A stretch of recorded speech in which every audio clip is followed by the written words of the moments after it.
Então, pessoal, neste momento nós vamos falar um pouquinho sobre o modernismo no Brasil. O modernismo no Brasil não é algo que se esgota em apenas uma aula, até porque o modernismo ele foi dividido em fases, primeira fase, segunda fase, e tem críticos que até falam em terceira fase, e outros preferem falar em contemporaneidade. Seja como for, o modernismo ele começa praticamente, teoricamente, em 1922, com a Semana de Arte Moderna e se inicia nos anos final dos anos 50, início dos anos 60, né, com a chegada então da contemporaneidade. Mas seja como for, não vamos nos prender à data, vamos nos ater às características. Como vocês sabem, o modernismo ele acontece nas primeiras décadas do século XX, 1922.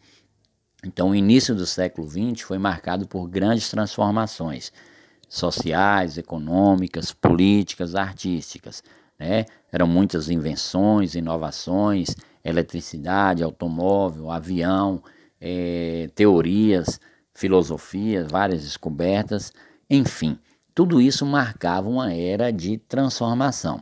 Então, tudo estava modernizando, tudo estava se inovando. Por que que a arte, então, deveria continuar com o padrão do século passado, imitando e aceitando o costume europeu?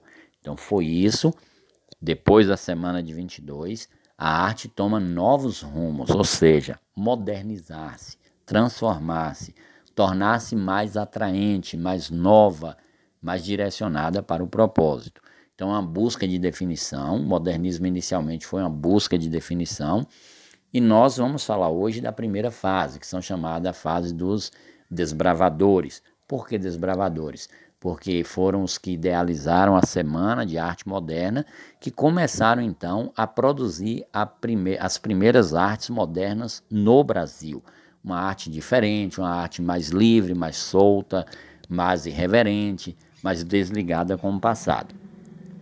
Então a primeira fase do modernismo ela começa, estamos falando da primeira fase, poema e prosa, né? Ela começa em 1922 com a Semana de Arte Moderna e termina por volta de 1930, quando a gente tem então a segunda fase que falaremos mais adiante, em outra aula, claro. É uma fase chamada de heróica, guerreira, desbravadora, porque eles inovaram, né? Eles foram pioneiros. A gente faz uma comparação, como se fosse alguém que vai na frente, abrindo caminho em uma mata, que nunca passou ninguém, ele vai ali desbravando, quebrando tudo para que outros possam passar. Enfim, é um período rico em manifestações, revistas, novidades, informações. Por isso é um grupo que busca definição. Não é um grupo que já está definido, mas é um grupo que busca definir-se, ou seja, criar uma arte brasileira, não apenas mais imitar um modelo europeu. Qual a característica ou as características dessa primeira fase? Primeiro, liberdade formal, não mais há um padrão a se seguir, mas o escritor, o artista é livre para criar. No poema nós temos os versos livres, tem muito humor, paródia, reverência, uma busca de uma linguagem mais brasileira, algo mais natural, mais típico do Brasil, e isso foi bom nesse sentido, porque passamos a valorizar mais nossa cultura. O nacionalismo, mas não aquele nacionalismo do romantismo, mas um nacionalismo mais consciente. Nós podemos ver ali também a linguagem, ela é mais uma linguagem livre, né, sem as amarras da gramática, uma linguagem mais solta, mais leve, mas com liberdade. Nós vemos ali o irracionalismo, porque a ideia de que não tem que seguir a lógica que a maioria quer, ou que os burgueses querem. Foi fortemente influenciada pelas vanguardas, cubismo, futurismo, dadaísmo, surrealismo, expressionismo, e a produção literária, que é o nosso foco nesse momento, se bem que o modernismo não foi apenas na literatura, mas também na escultura, na pintura, na música, em toda a arte, né, em toda manifestação artística, mas na literatura nós tivemos aquele desapego com o passado, daquela forma fixa, aquela ideia que tem que ser assim, tem que ser desse jeito, ela vai se perder agora para ganhar liberdade. Uma outra característica que nós podemos citar aqui é a revisitação do passado. Então, assim, chega de estar imitando o modelo europeu, de estar copiando como foram as outras escolas literárias.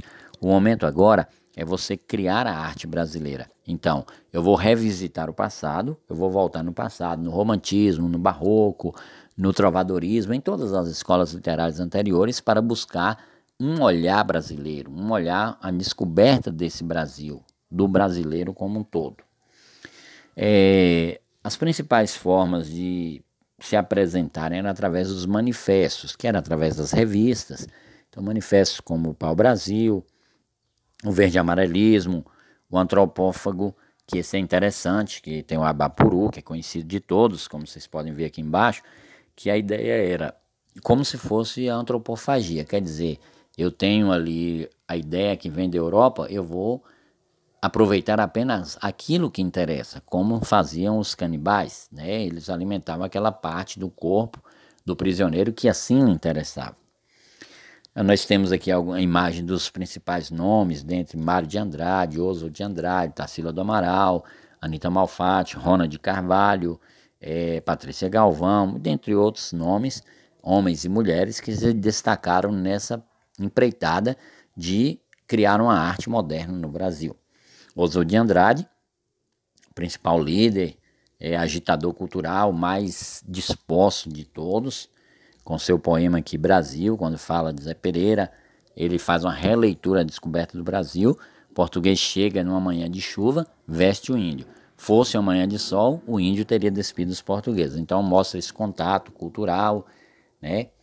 Mário de Andrade, muito intelectual, muito conhecedor, muito apaixonado por São Paulo. Ele escreve poema e prosa como Macunaíma, que é uma prosa que conta o herói brasileiro lá das Amazonas, que atravessa todo o Brasil, enfim. Manuel Bandeira, na ternura, um olhar mais terno, até por conta da sua vida, um olhar mais próximo da realidade do sofrimento humano. Na pintura, na escultura também não foi diferente, né? Nós tivemos também esse olhar diferente para a realidade.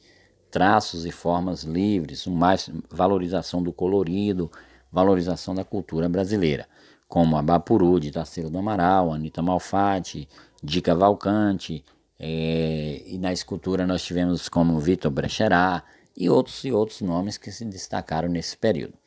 Então, recapitulando, a primeira fase do modernismo, estudar modernismo é estudar em fases. Então nós estamos falando da primeira fase do modernismo, foi a fase que começou a atuar após a Semana de 22.